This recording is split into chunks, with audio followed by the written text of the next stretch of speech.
Bonjour et bienvenue sur la chaîne YouTube ou sur la page Facebook de Calvary Chapel Valenciennes. J'espère que l'année a bien démarré pour vous. Comme vous le savez déjà très bien, nous allons commencer par un temps de louange et puis nous allons continuer notre voyage dans la Bible. En étudiant la Bible chapitre par chapitre et verset par verset, ce matin, nous serons dans le chapitre 12 de la lettre aux Romains. Il s'agit d'un chapitre qui contient beaucoup d'applications pratiques. Prions. Seigneur, merci pour ta fidélité auprès de nous en cette nouvelle année aussi. Nous voici ce matin pour te louer et pour étudier ta parole.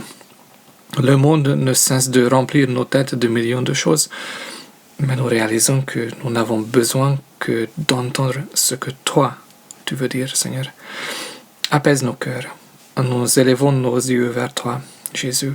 Viens remplir nos cœurs de ton Saint-Esprit. Viens remplir nos vies de ta présence et de ta grâce. Amen.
Toute langue dira tu es Dieu. Un jour tout genou fléchira. Mais le vrai trésor est pour ceux qui t'ont choisi dès aujourd'hui. Un jour toute langue dira tu es Dieu. Un jour tout genou fléchira. Mais le vrai trésor est pour ceux qui t'ont choisi dès aujourd'hui. Come, now is the time to worship. Come, now is the time to give your heart. Come, just as you are to worship. Come, just as you are before your God. Come. One day every tongue will confess you are God. One day every knee will bow. Still the greatest treasure remains for those who gladly choose you now. Willingly we choose to surrender our lives. Willingly our knees will bow. With all our hearts, soul, mind and strength we gladly choose you now.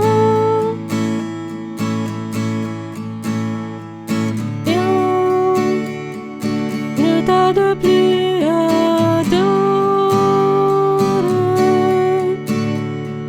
Viens, ne tarde plus donner ton cœur. Viens, tel que tu es adoré. Viens, tel que tu es devant ton Dieu. Viens, tel que tu es. Viens.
chez le vent, tu traces ton chemin, car tu as tout accompli. And when the earth falls from my eyes, you stand before me. I know you love me. I know you love me. At the cross I bow my knee, where your blood was shed for me. There's no greater love than this. You have overcome the grave. Your glory fills the highest place. What can separate me now? You tore the veil. You made a way. When you said that it is done, you tore the veil. You made a way. When you said that it is done.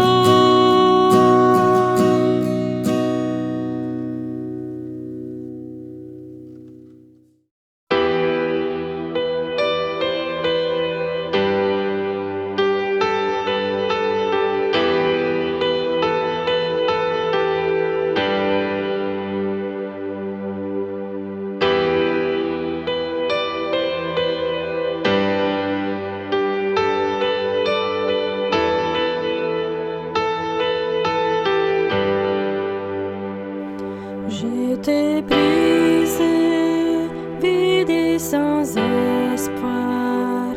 Ta grâce m'a trouvé, m'a restauré. Je n'ai rien à moi, mais dès que je suis, tu me libères, tu me libères. Grâce infinie de notre Dieu, qui un jour m'a sauvé. Oh, j'allais de lieu en lieu quand tu m'as retrouvé. Et maintenant je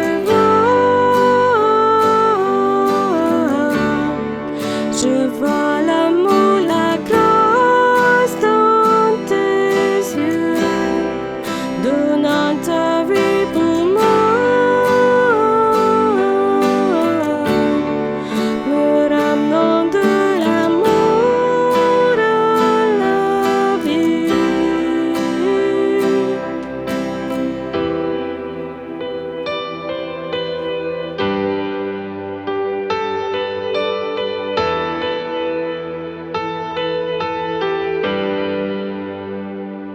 Take our failure, you take our weakness. You set your treasure in jars of clay. Take this heart, Lord, I'll be your vessel, the way to see your life in me. Amazing grace, how sweet the sound that saved a wretch like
Oh, ce nom est si merveilleux, sa beauté est sans pareil. Oh, ce nom est si merveilleux, le nom de Jésus.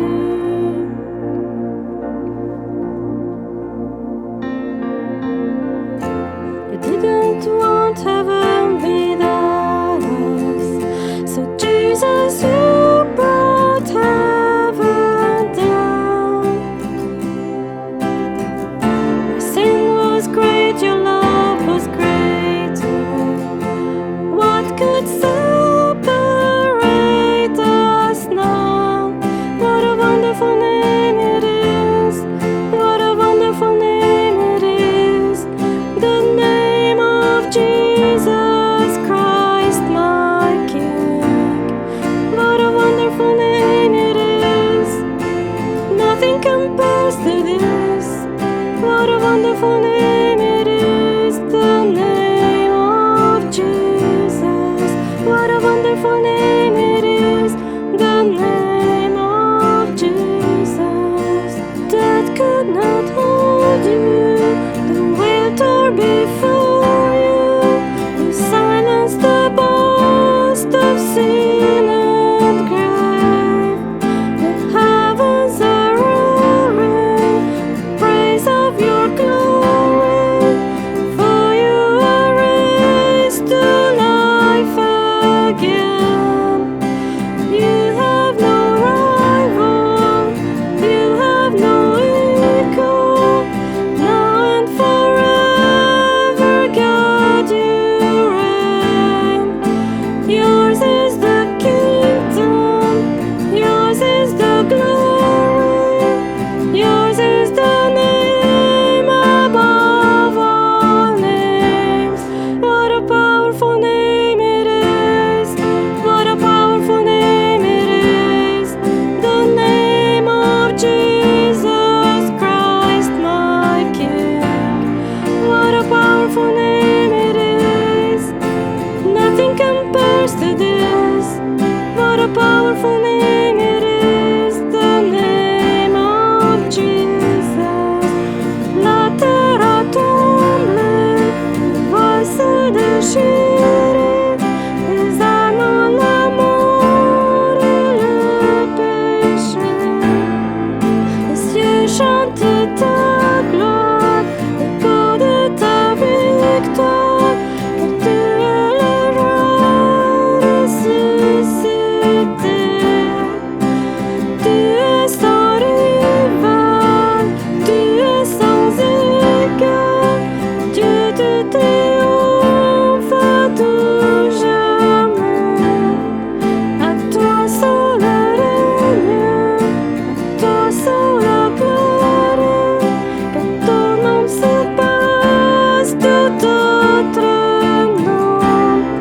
Oh, ce nom est victorieux, oh, ce nom est victorieux, le nom de Jésus-Christ, mon roi. Oh, ce nom est victorieux, sa puissance est sans pareil. Oh, ce nom est victorieux, le nom de Jésus. Oh, ce nom est victorieux, le nom de Jésus. Oh, ce nom est victorieux, le nom de Jésus.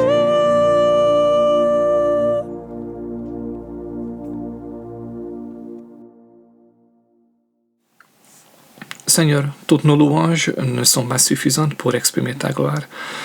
En voyant notre misère, tu t'es humilié et tu t'es donné pour nous. Merci Seigneur, car en toi nous pouvons venir dans la présence du Père avec courage. Ton sang a payé pour nous tous nos péchés. Il n'y a plus rien qui pourrait nous séparer de ton amour. Nous avons tellement besoin de nous reposer en toi, Jésus, car le monde devient de plus en plus fou. Tu es la source de notre joie. Tu es notre sécurité, tu es l'encre de nos vies. Les tempêtes peuvent se déchaîner, les épreuves peuvent se suivre dans nos vies. Tu es toujours notre rocher qui ne bouge jamais. Fais-nous grandir dans ta grâce et dans l'obéissance. Remplis-nous de ton Saint-Esprit, Seigneur. enseigne-nous par ta parole. Amen. Rebonjour. Bienvenue sur la chaîne YouTube ou sur la page Facebook de Calvary Chapel Valenciennes. Je suis très content de pouvoir étudier la Bible avec vous ce matin ou quand vous écoutez ce message dans les archives. En étudiant la Bible chapitre par chapitre et verset par verset, ce matin nous arrivons dans le chapitre 12 de la lettre aux Romains. Si vous avez une Bible, ouvrez-la à ce passage. Il s'agit d'un passage qui contient beaucoup d'applications pratiques qui nous lancent un vrai défi. Pendant que vous le cherchez, j'aimerais répéter notre verset à mémoriser. Jean chapitre 15 verset 5. Je suis le cep de la vigne, vous en êtes les sarments. Celui qui demeure uni à moi et en qui coule ma vie portera du fruit en abondance. Car séparé de moi, vous ne pouvez rien faire de tout. C'est un peu drôle. Normalement, le verset à mémoriser n'a rien à voir avec le passage que nous étudions, mais les versets qu'on va regarder aujourd'hui soulignent l'authenticité des paroles de Jésus. Il est impossible d'obéir à ce que nous allons lire sans l'aide de Jésus. Juste pour rappel, Paul a commencé sa lettre aux Romains par l'Évangile, c'est-à-dire il a détaillé notre état perdu à cause de nos péchés, puis il a dévoilé le remède de Dieu pour ce problème. Par son amour, il a envoyé son Fils unique qui nous a montré qui Dieu est en réalité. Il s'est chargé de nos péchés, il a donné sa vie pour que nous puissions vivre. Tous ceux qui mettent leur confiance en Jésus, tous ceux qui disent oui à lui, sont sauvés. Ensuite, il a expliqué ce que être sauvé signifie. Nous étions spirituellement morts, mais maintenant nous vivons en Christ. Nous étions les ennemis de Dieu, maintenant nous sommes ses amis, et plus encore nous sommes ses enfants adoptés. Nous étions séparés de sa présence, maintenant nous avons un accès libre à la présence du Père. Nous étions couverts de honte à cause de nos péchés, et maintenant nous sommes revêtus de la justice de Jésus. Si vous appartenez à Jésus, lisez et relisez le chapitre 8 de la lettre aux Romains. Il n'y a plus de condamnation. Vous avez reçu un esprit d'adoption par lequel nous crions « Abba, Père ». L'Esprit lui-même intercède pour nous par des soupirs que les mots ne peuvent pas exprimer. Et si vous résistez encore à son appel ou vous n'êtes pas encore convaincu, lisez et relisez le chapitre 8 de la lettre aux Romains. C'est ça que Dieu vous offre. Le prix est déjà payé. Il n'y a plus d'obstacle entre Dieu et vous, sauf votre résistance à son amour. En vue de tout ça, Paul nous a dit dans le premier verset du chapitre 12, « Je vous encourage donc, frères et sœurs, par les compassions de Dieu, à offrir votre corps comme un sacrifice vivant, saint, agréable à Dieu. Ce sera de votre part un culte raisonnable. » Si nous connaissons la gravité de nos péchés et la méchanceté de nos propres cœurs, si nous avons goûté la bonté de Dieu et si nous avons expérimenté sa grâce et son pardon, si nous avons compris notre statut et nos privilèges en tant qu'enfants de Dieu, la seule réaction raisonnable est l'adoration et l'obéissance. Si, par exemple, imaginez que vous voulez construire une grande maison, vous accepteriez les conseils de qui concernant la structure du bâtiment? Les suggestions d'un informaticien ou celles d'un ingénieur en structure? Vous avez accès à toute la sagesse du Saint-Esprit. Dans n'importe quel domaine de vos vies, il peut vous conduire. Il sait ce qui est le meilleur. Il faut juste le lui demander et suivre ce qu'il vous dit. Bam! Puis, lors de l'étude précédente, nous avons vu les premières applications dans le contexte des relations humaines. Nous avons vu que la première chose dont nous avons besoin est l'humilité. J'ai utilisé l'image d'un moule lors des études précédentes pour expliquer les choses qui semblent être contradictoires dans la Bible. L'image du moule peut nous aider à comprendre l'humilité aussi. Un côté, notre état perdu, parce que nous sommes pécheurs et imparfaits avec des mauvais désirs. Et l'autre côté, la gloire de Dieu qui se manifeste en nous parce que nous sommes nés de nouveau grâce au sacrifice de Jésus. Entre les deux côtés du mur se trouve une bonne image de soi, une identité saine. Ça veut dire que d'un côté, nous ne devons pas nous élever parce que nous sommes sauvés. Nous devons comprendre que tout ce que nous sommes en Jésus est purement par la grâce de Dieu. Et de l'autre côté, nous ne nous considérons pas nuls et sans valeur, mais nous sommes conscients des points forts et de nos points faibles, et nous sommes créés à l'image de Dieu, et nous sommes devenus des enfants du grand roi. Paul nous appelle à avoir une évaluation correcte de qui nous sommes. C'est l'humilité vraie et authentique. Et l'humilité est la fondation du reste du chapitre. Dans les versets 4 à 8, nous avons vu le corps humain comme l'image de l'Église. Tout comme le corps est composé des membres, l'Église est composée des gens qui se complètent. Nous avons tous reçu des dons pour accomplir notre rôle spécifique. Nous avons étudié quelques-uns de ces dons. Le don de la prophétie, le don du service, le don de l'enseignement, le don de l'encouragement, le don de la générosité, le don du leadership et le don de la bienveillance. Il y en a d'autres aussi, la liste n'est pas exhaustive. Et nous avons remarqué que ces dons ont un but commun: édifier, fortifier, nous servir les uns les autres. Il n'y a rien d'égoïste dans les dons de Dieu. Mais quelle joie quand nous les utilisons comme Dieu le veut. En mettant nos dons en pratique, nous devenons une source de bénédiction pour nos frères et sœurs, et comme un effet secondaire, nous allons aussi faire l'expérience de la joie de Dieu. Ce matin, nous allons voir la suite des commandements de Paul, au moins quelques-uns. Mais avant de regarder le verset 9, un petit rappel. Ces commandements sont impossibles à suivre sans l'aide du Saint-Esprit. Ne les lisez pas comme une liste des tâches à accomplir. Lisez-les plutôt comme une liste à laquelle vous devez aspirer. Vous devez demander à Dieu de les réaliser dans vos vies. Comme dit notre verset mémorisé, sans Jésus, nous ne pouvons rien faire du tout. Ok, regardons. Première partie du verset 9.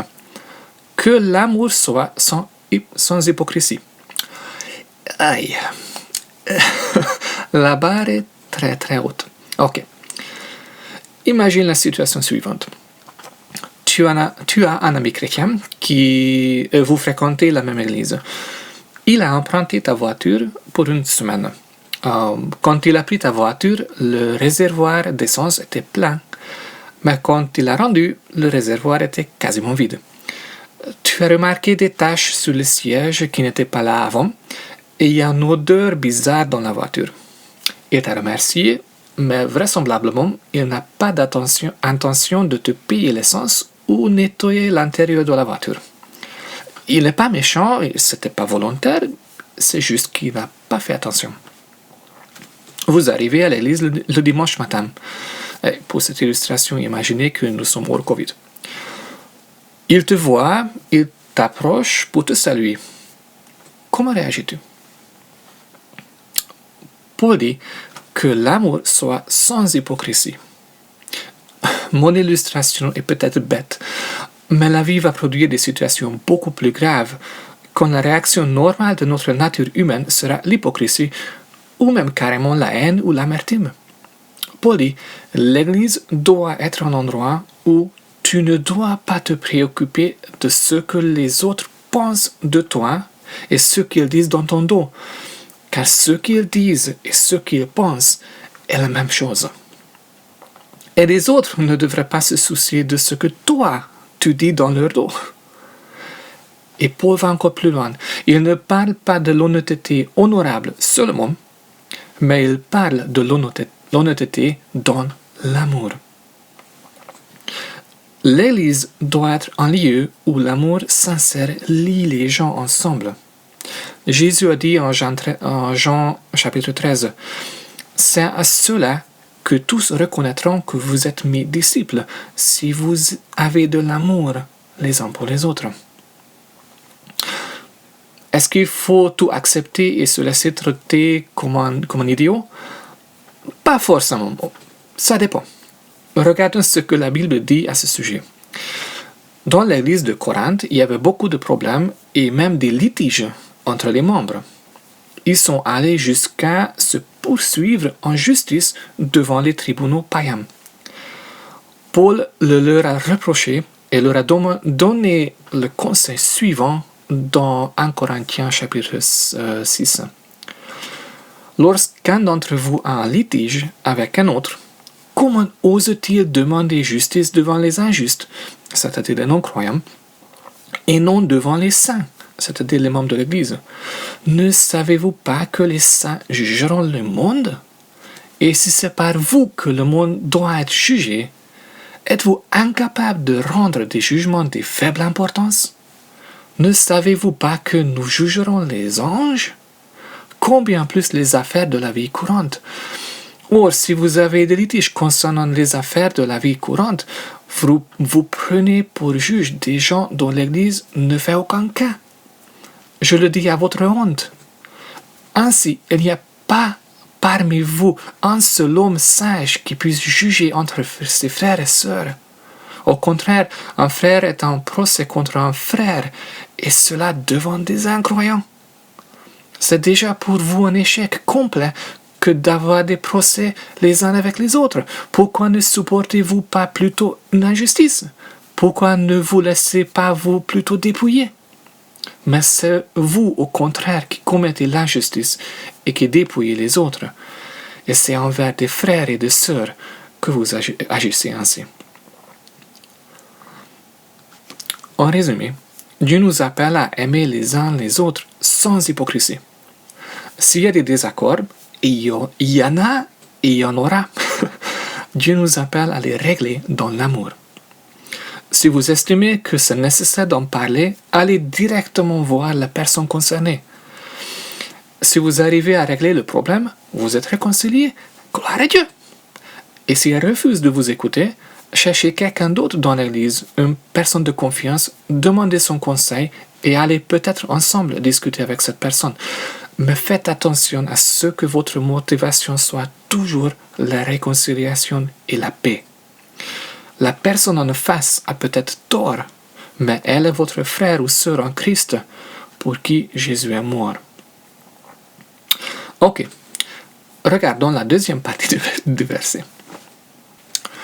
Verset 9, deuxième partie. Ayez le mal en horreur. Attachez-vous au bien. C'est un commandement qui est de plus en plus difficile à interpréter aujourd'hui et plus compliqué encore à mettre en pratique. Quelle est la définition du mal et quelle est la définition du bien? Nous vivons dans une culture où chacun définit sa propre vérité, son propre mal et son propre bien. À cause de notre conscience déformée par le péché, nous nous justifions de toutes sortes de comportements sans nous poser des questions. J'ai seulement fait ce que me faisait plaisir, ou j'ai eu le droit, ou ce n'est pas si grave, les autres font pire. Mais un aspect important de notre nouvelle identité en Jésus, c'est que nous sommes des nouvelles créatures. En 2 Corinthiens 5, on trouve « Si quelqu'un est en Christ, il est une nouvelle créature. Les choses anciennes sont passées. Voici, toutes choses sont devenues nouvelles. » Tout ce que le péché a déformé et corrompu dans notre nature, Jésus le restaure. Nous devenons plus semblables à Dieu. Avec l'aide du Saint-Esprit, nous pouvons corriger ce que le péché a corrompu. La Bible parle du bien et du mal comme des choses absolues. Dieu, le créateur de la vie, a établi les règles de jeu, et ces règles sont claires et nettes. Pensez aux 10 commandements de Moïse, par exemple. Le Saint-Esprit habite en vous. Si vous rencontrez une situation où vous ne savez pas ce qui est mal et ce qui est bien, demandez son conseil. Il va vous donner la conviction. Vous allez pouvoir prendre des décisions honnêtes, sans crainte, sans honte. Vous allez pouvoir regarder Dieu dans les yeux et dire j'ai pris une décision et je pense que c'était la meilleure. Ma conscience est claire devant toi, Seigneur. Je pense que vous comprenez la liberté qui se cache dans cette phrase. Paul dit, ayez le mal en horreur. Attachez-vous au bien. Il s'agit de nouveau d'un commandement qui nous pousse à contre-courant de notre culture. Mais il est indispensable dans nos vies individuelles et collectives. Et notez que Paul ne dit pas « ayez les gens pécheurs en horreur ». L'exemple de Jésus nous montre que Dieu déteste le péché, mais qu'il aime le pécheur. Son but est toujours la réconciliation. En Galates chapitre 6, on trouve « Frères et sœurs, si un homme vient à être surpris en faute, vous qui êtes spirituels, redressez-le dans un esprit de douceur. Veille sur toi-même, de peur que toi aussi tu ne sois tenté. » Ok, regardons. Verset 10 dans notre chapitre. Par amour fraternel, soyez pleins d'affection les uns pour les autres et rivalisez d'estime réciproque. En s'adressant aux croyants à Philippe, Paul a dit en Philippiens chapitre 2, « Ne faites rien par esprit de rivalité ou par désir d'une gloire sans valeur, mais avec humilité, considérez les autres comme supérieurs à vous-même. Que chacun de vous, au lieu de regarder ses propres intérêts, regarde aussi à ceux des autres. » L'amour envers les autres chrétiens doit être vivant, riche, plein d'émotions et d'affection. Paul ne parle pas juste de se supporter les uns les autres. Il dit de rivaliser d'estime réciproque et considérer les autres comme supérieurs à vous-même. Et voici une bonne définition de l'amour dans la Bible. En Corinthiens chapitre 13.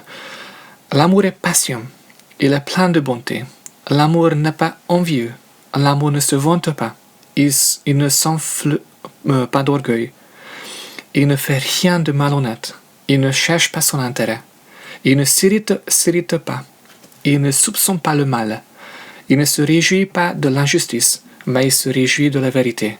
Il pardonne tout, il croit tout, il espère tout, il supporte tout. Voici à ce que l'amour dans l'Église devrait ressembler. Regardez le verset 11. Ayez du zèle et non de la paresse. Soyez fervents d'esprit et servez le Seigneur. En plus de l'amour chaleureux, Paul nous appelle au zèle. La paresse doit être absente de l'Église de Jésus. Notez quelque chose d'intéressant dans le livre de Genèse. Après la création du monde et d'Adam, on trouve Genèse 2. L'Éternel Dieu prit l'homme et le plaça dans le jardin d'Éden pour qu'il cultive et qu'il le garde. C'est avant le premier péché. Le monde à ce moment-là était parfait, exactement comme Dieu le voulait. L'homme n'a pas été créé pour être paresseux. Au contraire, bien avant la chute, Dieu lui a donné quelque chose à faire, un métier. Dieu a créé un jardin magnifique pour Adam, de toutes sortes de fruits, mais Adam avait sa part à faire. Il devait le cultiver et le garder pour en profiter au maximum. Le travail n'est pas une conséquence malheureuse du péché. Il fait partie du plan parfait de Dieu. Paul dit, faites ce que vous devez faire avec zèle. Cette ferveur doit se manifester dans notre vie physique aussi bien que dans notre vie spirituelle. C'est-à-dire, gardez vos esprits chauds patates pour Dieu. Ne laissez pas refroidir. Servez Dieu dans la prière, dans la louange, dans votre communion avec les autres chrétiens, dans vos bonnes œuvres, etc. Et que faire si vous avez des difficultés à trouver un emploi? Notez que Paul ne dit pas « ne soyez pas au chômage ». Il dit « ayez du zèle ». Faites tout ce qui est dans votre pouvoir pour chercher un travail et en attendant, laissez vos esprits brûler pour Dieu. Si vous avez plus de temps à votre disposition à cause d'une période sans emploi, par exemple, Passez plus de temps dans sa présence, dans la présence de Dieu, par exemple, ou allez servir vos prochains. Un temps de chômage peut devenir une période de croissance spirituelle extraordinaire. Verset 12. Réjouissez-vous dans l'espérance et soyez patients dans la détresse. Persévérez dans la prière. Espérance. C'est quoi? Dans la Bible, l'espérance n'est pas juste « j'espère qu'il ferait beau aujourd'hui ».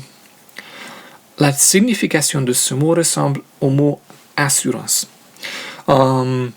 Chez nous à la maison, tout le monde doit finir son assiette avant de manger le dessert. Je dis à mon fils « finis ta part de quiche et tu auras alors droit à un gâteau ». Dans cette situation, il peut se réjouir car il espère une part de gâteau. Et pourquoi a-t-il raison? Son espérance est fondée sur mon caractère et sur ma parole, sur les deux. Il sait que si je promets quelque chose, je tiendrai ma promesse. Il me connaît. Mais ça ne suffit pas. Il faut aussi une promesse. Quand je dis « finis ta part de quiche et tu auras le droit à un gâteau », il a reçu la promesse aussi. Il est donc tout content avant même de manger la part de gâteau. Le caractère de Dieu est beaucoup plus solide que le mien. Il y a des occasions quand je ne tiens pas ma promesse, soit parce que simplement je ne peux pas, pour une raison X, soit parce que je change d'avis ou je l'oublie. Mais Dieu n'est pas comme moi. Il est 100% fiable, 100% fidèle à sa parole. Il fera ce qu'il a promis. Petite parenthèse. Mais si vous attendez qu'il accomplisse ce qu'il n'a pas promis, vous attendez en vain. À la fin de sa vie, juste avant sa mort violente, Paul a écrit sa dernière lettre, la deuxième épître à Timothée. Notez ce qu'il a dit en sachant qu'il allait bientôt mourir. De Timothée chapitre 4. Pour ma part, en effet, je suis déjà comme sacrifié et le moment de mon départ approche. J'ai combattu le bon combat, j'ai terminé la course, j'ai gardé la foi. Désormais, la couronne de justice m'est réservée. Le Seigneur, le juste juge, me la remettra ce jour-là, et non seulement à moi, mais aussi à tous ceux qui auront attendu avec amour sa venue. Il a affronté la mort avec paix et joie, car sa vie était imprégnée de l'espérance, fondée sur les promesses de Dieu. Paul dit « Réjouissez-vous, car cette espérance est à vous. Les promesses de Dieu sont à vous. » Et c'est également grâce aux promesses et au caractère de Dieu que nous pouvons tenir ferme dans les épreuves. Paul dit « Soyez patients dans la détresse. » Mais nous ne sommes pas patients par nature. Surtout aujourd'hui, à l'âge des choses instantanées. Café en poudre, restauration rapide, 60-50 chronométrés, livraison en une journée, retraite de marchandises en 1 heure, messagerie instantanée, Instagram, c'est déjà dans son nom. Quand ça ne va pas bien, nous voulons nous sauver le plus rapidement possible. Nous avons horreur de la souffrance et nous sommes impatients.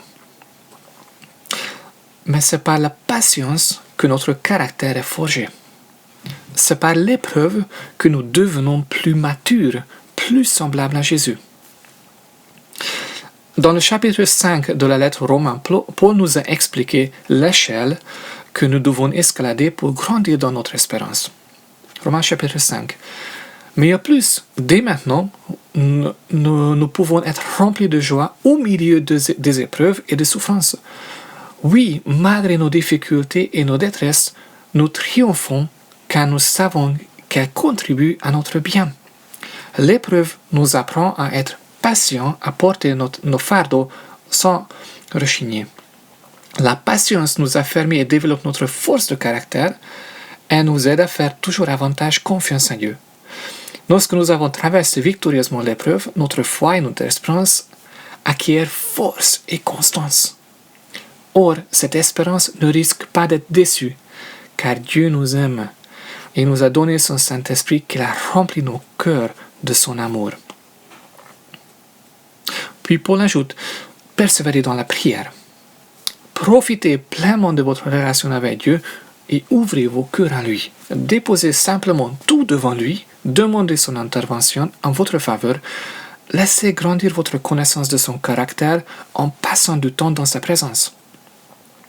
En contemplant Jésus, vous devenez comme lui. Son caractère laisse des empreintes sur vos âmes. Regardez, en 2 Corinthiens chapitre 3, on trouve « Or c'est sans voile le visage découvert que nous tous, nous contemplons comme dans un miroir la gloire du Seigneur. Ainsi, nous sommes constamment transformés d'après son modèle pour lui ressembler davantage de jour en jour et en refléter une image toujours plus fidèle. Sa gloire devient progressivement nôtre. Il ne saurait être autrement qu'à celui qui agit en nous, c'est le Seigneur, lui-même par son esprit. » Verset 13. Pourvoyez aux besoins des saints et l'exercez l'hospitalité avec empressement. Voici un autre domaine qui est opposé à l'esprit de ce monde. Pourquoi donner et pourquoi exercer l'hospitalité et pourquoi le faire en plus avec empressement? Ce que j'ai gagné est à moi, n'est-ce pas? Pourquoi Dieu veut-il fouiller dans ma poche? C'est ma maison, j'ai travaillé un temps fou, j'ai payé des grosses sommes pour qu'elle soit confortable et que je puisse en profiter. Quand il y a eu une famine à Jérusalem, les chrétiens d'autres régions se sont mis à leur envoyer un soutien. Eux-mêmes étaient pauvres, mais ils les ont soutenus malgré tout en signe de reconnaissance pour leur ministère. Dans sa lettre aux Corinthiens, d'ailleurs qui était un peu plus riche que les autres églises en Asie, Paul a aussi encouragé les Corinthiens à donner autant qu'ils voulaient. Regardons 2 Corinthiens chapitre 8. Lorsqu'on donne de bon cœur, selon ses moyens, Dieu se réjouit, et le moindre don lui est agréable. Nul ne peut donner plus ce qu'il a, et Dieu ne mesure pas notre générosité à ce que nous donnerions si nous possédions davantage. D'ailleurs, il n'est pas question de vous réduire vous-même à la gêne pour que les autres soient soulagés. Il s'agit simplement d'équilibrer les situations suivant le principe de l'égalité. Aujourd'hui, vous vivez dans l'abondance. Votre superflu peut donc subvenir aux besoins de ceux qui sont dans le dénuement. Un jour, leur superflu pourrait pourvoir à vos besoins. Ainsi s'établit l'égalité suivant cette parole de l'Écriture. Ceux qui avaient ramassé beaucoup de manne n'avaient pas de superflu, et celui qui en avait ramassé peu ne manquait de rien. Paul les encourage à donner comme ils veulent, librement, motivés par un amour pour les autres et dans la joie. Si vous ne pouvez pas donner librement et avec joie, ne le faites pas. Gardez l'argent pour vous-même, car Dieu ne prendra pas plaisir dans votre geste. Et quel est le résultat d'un soutien qui honore Dieu? Paul explique en 2 Corinthiens chapitre 9. Sachez-le, celui qui sème peu moissonnera peu, et celui qui sème abondamment moissonnera abondamment. Que chacun donne comme il a décidé dans son cœur, sans regret ni contrainte, car Dieu aime celui qui donne avec joie. Dieu peut vous combler de toutes ses grâces afin que vous possédiez toujours à tout point de vue de quoi satisfaire à tous vos besoins et que vous ayez encore en abondance pour toute bonne œuvre. Comme il est écrit, il a distribué ses bienfaits, il a donné aux pauvres, sa justice subsiste à toujours. Que celui qui fournit de la semence au semeur et du pain pour sa nourriture vous fournisse et vous multiplie la semence, et qu'il augmente les fruits de votre justice. Ainsi, vous serez enrichis de tout point de vue pour toutes sortes d'actes de générosité qui, par notre intermédiaire, feront monter des prières de reconnaissance vers Dieu. En effet, le service de cette collecte ne pourvoit pas seulement aux besoins des saints, il fait aussi abonder les prières de reconnaissance envers Dieu. À travers l'expérience qu'ils font de ce service, ils célèbrent la gloire de Dieu à cause de l'obéissance dont vous faites preuve dans votre adhésion à l'évangile de Christ et de votre générosité dans la solidarité avec eux et avec tous. Ils prient pour vous parce qu'ils ont une vive affection pour vous. à cause de la grâce surabondante que Dieu vous a faite. Que Dieu soit remercié pour son don incomparable. En double gain. Vous serez témoins de la providence divine et vos frères et sœurs dans le besoin vont glorifier Dieu et prier pour vous avec beaucoup plus d'amour et de ferveur. Nous allons nous arrêter ici ce matin. Et ce n'est pas par hasard que Paul commence ce chapitre d'application pratique par le sujet de l'amour, de l'harmonie et de l'estime des autres. C'est notre objectif principal en tant qu'Église. Beaucoup trop de chrétiens aspirent à guérir les malades, à ressusciter les morts, à prêcher devant une multitude de gens, ou ils se contentent d'avoir construit une belle maison, d'avoir acquis un bon poste avec un bon salaire, ou d'avoir une belle voiture. Mais sans vraiment vouloir aller plus loin dans leur vie spirituelle avec Jésus. Dans 1 Corinthiens 13, Paul nous dit que même si je parle la langue des anges, mais je n'ai pas d'amour, je ne suis rien. 1 Corinthiens 13, encore une fois. En effet, si je savais parler toutes les langues des hommes, et même celles des anges, mais que je n'ai pas d'amour, je ne serais rien plus qu'une trompette claironnante ou un cymbale bruyante. Si je n'ai pas l'amour, j'ai beau être le plus inspiré des porte-paroles de Dieu, connaître tous les secrets de son plan et être versé dans toutes les sciences. Je peux même avoir une foi absolue au point de transporter les montagnes. Sans amour, je ne suis rien.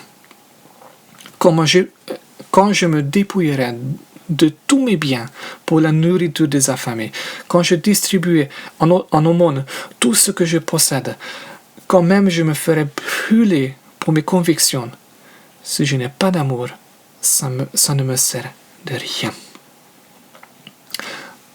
Paul nous rappelle, si tu veux plaire à Dieu, si tu veux être un outil dans ses mains, alors deviens un instrument d'amour dans ce monde si dépourvu d'amour. Commence à aimer les gens qui sont autour de toi. Oui, ces gens. Oui. Ils sont tous imparfaits.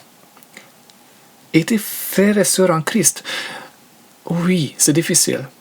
Non, en fait, c'est impossible. Alors prie. Et l'impossible deviendra possible.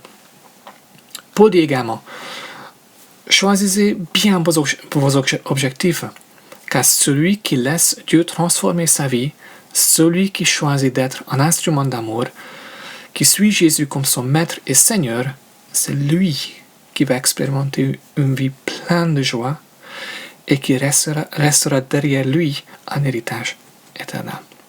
Prions. Seigneur, ce passage est dur. Tout ce que nous venons de voir va contre notre propre nature et contre la société actuelle.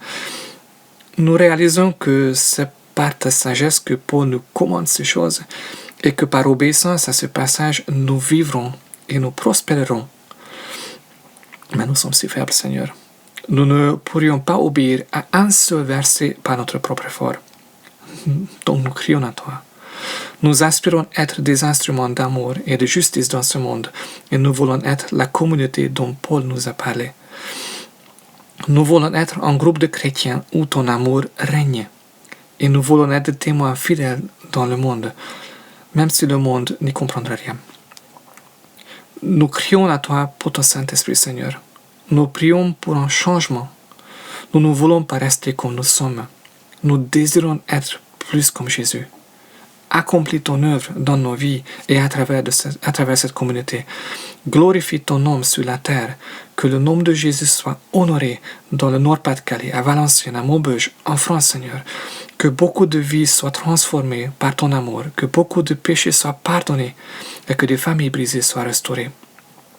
Écoute nos prières, Seigneur, et interviens, s'il te plaît. Au nom de Jésus. Amen. Merci d'avoir passé ce temps avec moi ce matin. Si tu as besoin de prière, envoie-nous un message à contact@valenciennes.cc ou via notre page Facebook. Nous serions heureux de prier pour toi. Et si tu souhaites soutenir ce ministère de façon financière, tu peux utiliser le bouton Faire un don sur notre site internet. Bon dimanche, bonne semaine, que Dieu vous bénisse. À bientôt.